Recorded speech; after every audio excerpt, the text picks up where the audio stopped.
Yo, so guys, welcome back to another video. This is a reaction to another Geography Now video, and this one is on Indonesia.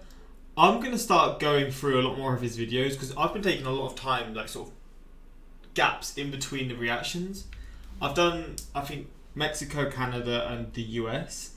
I might start running through a lot more in the next like few weeks, months, etc. And depending on the reactions of those, maybe it'll lead me to sort of learning more about different countries. So if the reaction's good on this one, and I see the suggestions, I'll like look into different things if people want that, or any other countries, just basically based off the reactions really. But even if people don't really want more reactions, I still will do more geography now because it's just one of those channels that I personally just enjoy. It's really just interesting to learn new things about different countries. And I mean, I've always been into like geography, like whether it's flags, capital cities, different cultures, I don't know, just loads of different things. I just like learning about this kind of stuff. So yeah, the more the merrier for me. But we're going to jump into this. Shout out to my Instagram, my Twitter, links in the description for those interested in following. Same for Patreon, links all there for those interested. But let's jump into this one. Kind of like the Hawaii of the Muslim world, but it's like huge. It's like the biggest state, and with orangutans.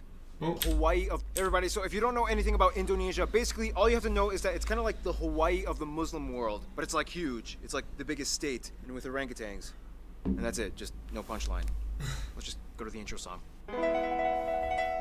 It's time to learn geography now! Hey everybody, I'm your host Barbie. So as some of you know, I've been to Indonesia one time on one island for like 3 hours. I ate one dish, so basically I'm like the Indonesia expert, right?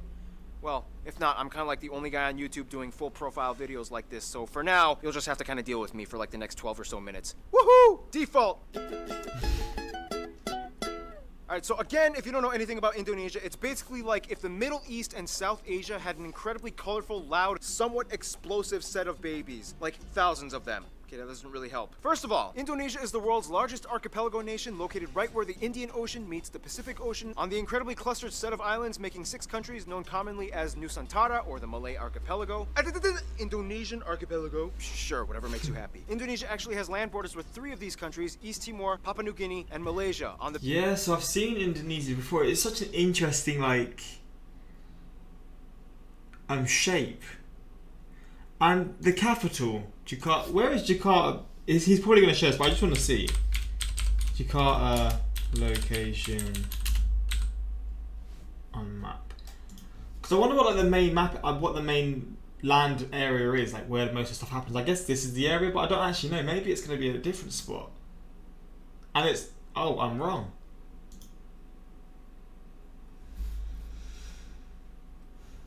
Oh, I am wrong.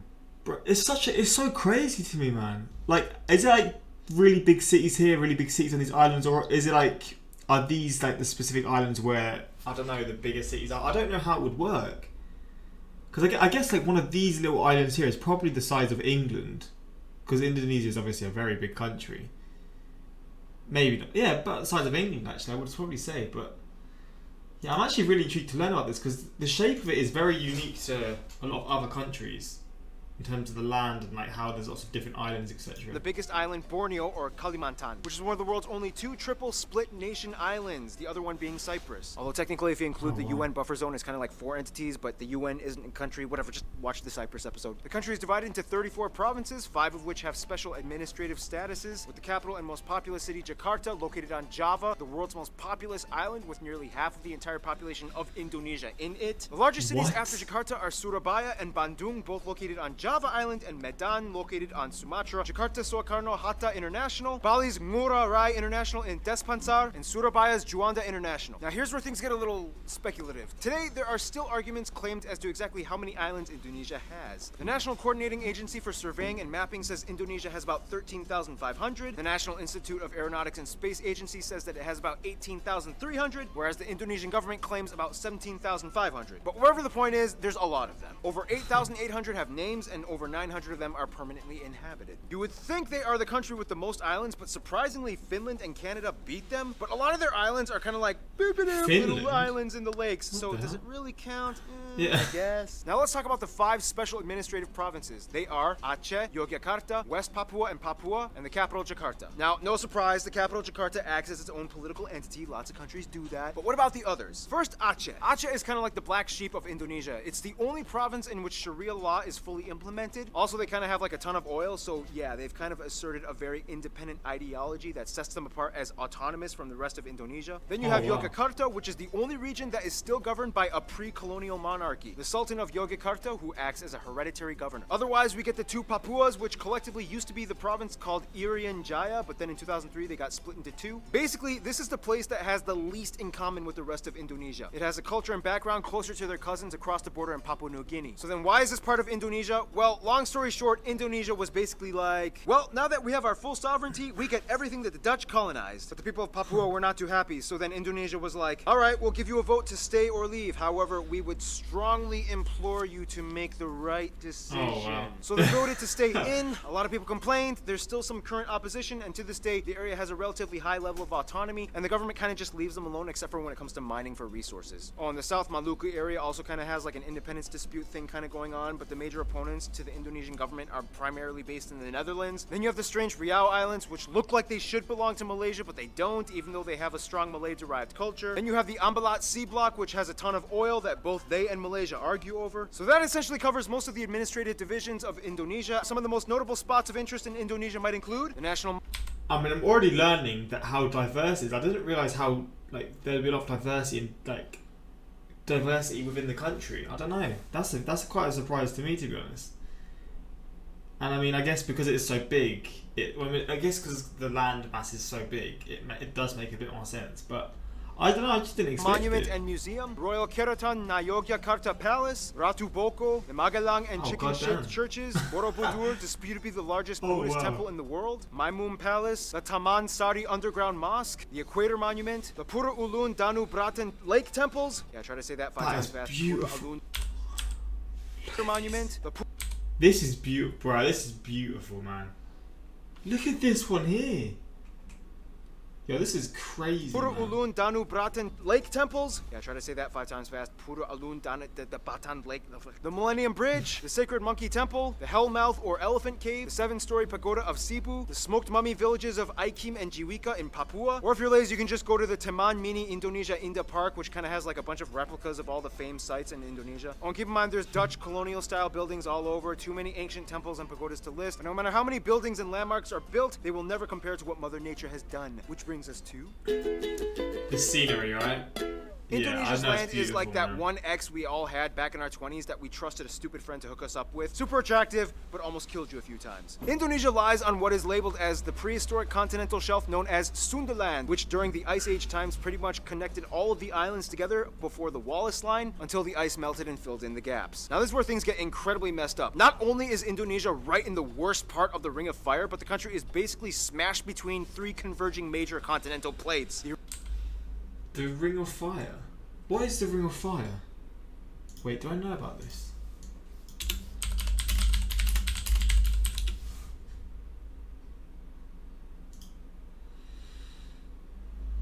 The Ring of Fire is a region around much of the Pacific Ocean where many volcanic eruptions and earthquakes occur. Oh no!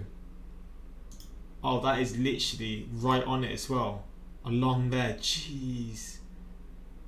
Oh, so there must have been some like terrible tragedies caused from like nature in recent times, I assume. God damn. Eurasian, the Pacific, and the Australian plates, with dozens of minor plates and rifts like the Sunda, Timor, Banda, Molucca, and so on. This, in return, gives Indonesia over 400 volcanoes, disputably more than any in the world, with over 150 active ones, making it the most volcanically active country in the world as well. This means on a daily basis, Indonesia experiences on average about 4 earthquakes a day, ranging any... What? Obviously, there will be earthquakes at every location, but in any part of Indonesia there will be an earthquake at least 4 times a day. That is wild, man.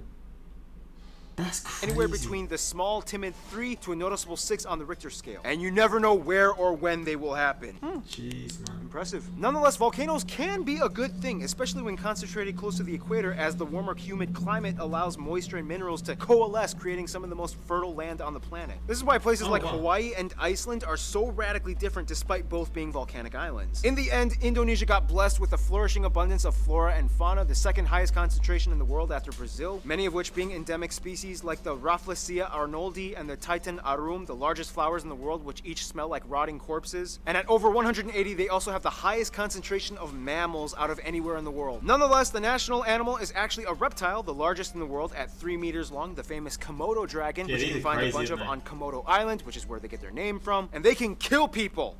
Yeah, but I remember I was younger and I must have been like 15. I went on like a YouTube spree of just looking into like the most dangerous animals.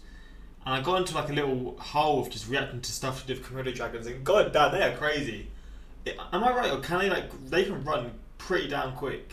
For how small they are, I swear they can run pretty damn quick. I don't actually know. And their tails I feel like are really strong. If you get hit by their tails, I don't know, I might be off of that. That's just what I'm sort of thinking. Just a heads up. And the surprising...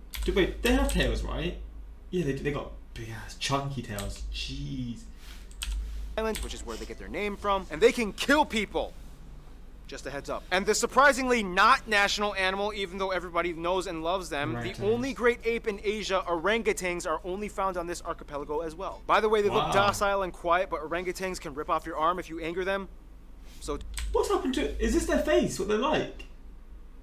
Oh, that is creepy as hell. Don't. Otherwise, the largest mountain, Puncak Jaya, is located in the east in Papua. The longest river, the Kapuas, flows on Kalimantan, or Borneo Island, starting in the east, emptying into the South China Sea. The largest lake, as well as the largest volcanic lake in the world, Lake Toba, can be found on Sumatra. This is also the site of the largest speculated volcanic explosive eruption on Earth that essentially created a worldwide volcanic winter. The eruption was so big that you can literally observe ashes from the explosion that went as far as Malawi in East Africa. Remember, guys, Mother Nature is beautiful. But if she wants, she can kill you. Close to Puncak Jaya is Grasberg, the largest gold and copper mine in the world. And on Mount Ijen on Java, which spews out blue lava, all over you can find intrepid sulfur miners that literally go into the base of the volcanic craters, risking health just to get raw sulfur ores. Otherwise, you have other anomalies like the Sidoarajo mud volcanoes, the three-colored lake Kelimutu in Flores, and the Kakaban Island jellyfish lake. Too many strange places. To this day, Indonesia is the #1 producer of palm oil, cloves, cinnamon, nutmeg, coconut, and vanilla. Some national dishes might include things like rendang, satay, or satay. Oh my god, satay is the best creation ever, man. I mean, our British creation probably doesn't compare, but I'm telling you now, satay, no matter what, is it's so good, man. It's just so nice. Gado-gado, lontong, ketupat, papeda, ikan bakar. What's this? Satay, or satay. Gado-gado, lontong, ketupat, What the heck is this? It's like a sauce. It's like a soup. It looks really like sort of gloopy. I don't know what. Peda, ikan bakar, pempek, tumpeng, lemang, and the national dish nasi goreng, which basically just means fried rice, which has no exact recipe. You can mix it up and kind of do whatever you want to it. Oh, and keep in mind, Malaysia might argue that some of these dishes belong to them, but that's a whole other story tied in with history and culture. We got time. Why not talk about it? Now, there's a lot of curious mysteries when it comes to Indonesia's people. Like, how did they become predominantly Muslim? Or what's the whole deal with them in Malaysia? Oh, is it? I didn't even know that. Is it a mainly Muslim country? I didn't know that. That's new to me. I didn't even realize that. Or wait, this guy is considered an Indonesian? What? First of all, the country has about 263 million people, making it the 4th most populous country in the world, with the largest population of Muslims as well. Oh, it's the highest That's a real surprise. I did not know that at all. And I knew it was a big country, but I didn't realize it was that many people who lived there. I'm learning loads already. Now here's the thing. In a sense, yes, 95% of the population is considered native Indonesian. But that's an incredibly broad term, considering that Indonesia has about 300 different ethno-linguistic groups split up across all the island regions of the country. If you look at a map with the actual ethnic group breakdown, it kind of looks something like this. Oh my days. That is very diverse. Jeez. Nonetheless, the two largest parent ethnic groups are the Javanese that make up about 40%, the Sundanese that make up about 15%. Otherwise, the rest of the population is primarily made up of smaller groups and tribes that have only around 2 to 3% each, like the Batak, the Sulawesi, the Balinese, Minangkabau, Betawi, Papuan, Dayak, and so on. Finally, about 5% are non-indigenous Indonesians like Chinese, Arabs, Indians, and even a few Europeans. They also use the Indonesian rupiah as their currency, they use the Type-C plug outlet, and they drive on the left side of the road. And here's Left? Oh, come on. That's something we... Wait, the UK is the left, isn't it? Yeah. We've actually got a country that does it the same as us. It's usually just us who... No one does it like. Fair enough. That's just things get a little confusing. Culture and language. The one thing that kind of unites all Indonesians is that they share the national language Bahasa Indonesia, which means the Indonesian language. However, Bahasa Indonesia is actually kind of like a lingua franca to many of the people, as Indonesia is the world's largest trilingual country. In addition to Bahasa Indonesia, most people speak their own mother tongue as well as English. Yep, English. They caught on quick when they realized it was the money language. The funny thing is, even though the Javanese make up the largest people group, the Javanese language is not an official language. Technically, it could have been, but then that would have favored one people group over all the others, which would have caused tension, so they kind of had to choose like a neutral default. Plus, Javanese is like really hard to learn, and the original writing system, although very beautiful, is incredibly difficult to write. Nonetheless, at nearly 100 million speakers, this makes Javanese the largest non-official minority language in the world. And that's why the Bahasa Indonesia language is so strange. It's not even technically indigenous to Indonesia, but more Malay-derived. To this day, people who speak Bahasa Indonesia can understand somewhere around 60 to 70% of what their neighbors are saying in Malaysia. The biggest difference, though, would be the loan words, as Indonesia took quite a bit of influence from the Dutch back in colonial times. For example, there's a lot of links to the Dutch and Indonesia then. I mean, I obviously assume that the Dutch colonized them hundreds of years ago, but I didn't realize there was still like links here and there. We've just said Kantor versus kantor. Doctor versus doctor. Mantel, mantel. Oma, opa. Wortel, wortel. Speaking of the Dutch, quick history lesson. Hindu kingdoms, Buddhist kingdoms, Islamic kingdoms. The Portuguese come in quickly, but then the Dutch flock in. Japan comes in for a couple of years and decimates a huge chunk of the population. Independence, Republic, the Suharto years. Controversial incidents and fights with ethnic Chinese, Timorese, and Papuan peoples. Suharto falls, Reformation period begins, and here we are today. In Indonesia, all citizens are required to register under one of 6 recognized religion categories: Islam, Protestant, Catholic, Hindu, Buddhist, and Confucianism. If you don't identify with either, then sorry. Prior to Islam entering around the 13th century, Indonesia was actually primarily Hindu and Buddhist. It's disputed on how exactly Indonesia became prevalently Muslim. Some people will say that it's because of the Arab traders that came by in the early first millennium. Others will say that maybe it had to do with the Malacca Sultanate conquest that fought against the Hindu and Buddhist kingdoms. And the truth is, both might be right. Inevitably, Bali became like the last sort of haven for whatever Hindus were left. The eastern Nusa Tenggara region and the Papuas remained predominantly Christian, as the Dutch and Portuguese shared the gospel. Islamic culture in Indonesia is a little different from what it looks like in the Middle East. For one, most mosques don't have the typical dome structure, and actually many of them resemble Hindu temples, like the Demak Great Mosque. When a family member dies, their relatives might often come together and pray for a whole week, and then again on the 40th day, and then on the year anniversary, and then on the 500th day, and so on. Also, the night before Eid al-Fitr, the youth might gather and go around neighborhoods reciting the takbir. Those are some things you don't really typically find in the Middle East. Clothing modesty customs are pretty loose. Not all Muslim women wear hijabs, however, the ones that do might also complement it with Western clothing, like branded t-shirts with skin-tight sleeves and jeans. When I was in Indonesia, I saw a hijab-wearing woman with short sleeves and capri pants exposing her calves. I was like, can they do that? Now, in terms of culture, again, it depends on where you are, and many indigenous peoples still follow ancient traditions. Everything from the Minangkabau candle dance to the gamelan players of Yogyakarta, Wayang Javanese shadow puppetry, Balinese festivals, Sumatran pencak silat martial art tournaments, Kenya motif paintings of the Kalimantan tribes, the deadly pasola game played by Sumba peoples, Carbeng cow racing on Madura Island, the strange burial traditions of the Toraja people, and everywhere you can find those pointy longhouses. Otherwise, some notable people of Indonesian descent might include people like the first president Sukarno, Gada Maja, R.A. Kartini, B.J. Habibie, Iko Uwais, Yaya Nuruhian, Sesep Arif Rahman, Agnes Monica, Iwan Fals, Anggun, Megawati Sukarno Putri, the Hartono brothers, and YouTubers Brian Emanuel and Raditya Dika. Now, it's so hard to cover Indonesia's culture because there's so many different people groups, each with their own cultures. It's insanely colorful and rich. I wish we could cover more, but we gotta move on to some diplomatics, shall we? Okay, so Indonesia is basically like the kingpin of Southeast Asia with the largest population and economy, as well as being a member of the G20. Therefore, they know how to manage relations. First of all, the rest of the Muslim nations in the Middle East generally get along with Indonesia as they see them as kind of like their strange Asian cousins. Indonesians make up the largest group of pilgrims for the Hajj in Mecca. However, there has been some controversy with Saudi Arabia in regards to migrant worker abuse and death sentences. Since then, Indonesia dramatically decreased its expat programs. That's the US sad. That makes me sad, man. That makes me so sad. The Netherlands and Australia are kind of like their biggest non-Asian supporters. In addition to trade and business, the US played a huge role in Indonesia's independence, and they worked closely during Cold War times. The Netherlands still holds close ties to Indonesia despite post-colonial bitterness. Plus, tons of Indonesians live in the Netherlands. To this day, they have the second largest population of Indonesians outside of Indonesia. Wow.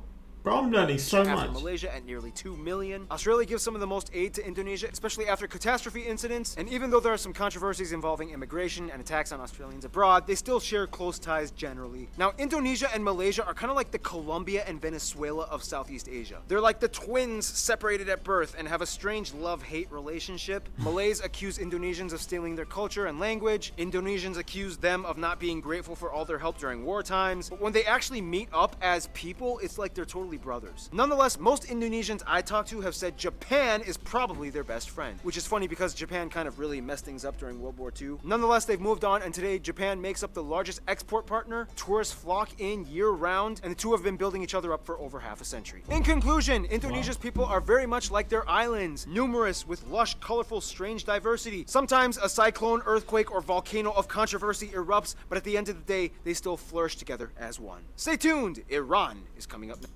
Then what you know, I just want to quickly see. This is something I always have to look into. Indonesia's. Wait, I spelled like I butchered that. Wait, most popular sport. Badminton. My friend is really good at badminton. It's actually really fun to play. That's not what I was looking at. That's interesting actually, sport in Indonesia. Football has become one of the most popular sports in Indonesia since the country's independence, even though it's virtually had no presence in the country before then. Have I heard of any? I've not seen any of these teams before. I may have heard of this team, maybe it's just because it's Jakarta and I just sort of know obviously Jakarta. Basketball.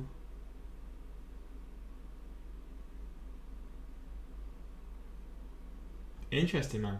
I always find it interesting just to sort of see like what favourite sports, etc.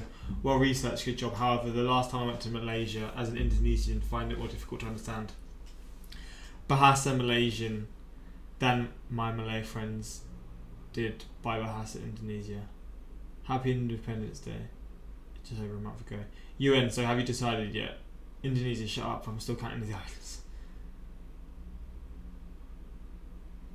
And yeah, I mean, I can't read some of the comments are like different languages and stuff. But yeah, hopefully you enjoyed this one. I'm always down to do these reactions. So if you want more stuff related to Indonesia, more stuff related to geography now, just suggest what country do you want up next. Leave it in the comments. And yeah, until next time, like, subscribe. Peace.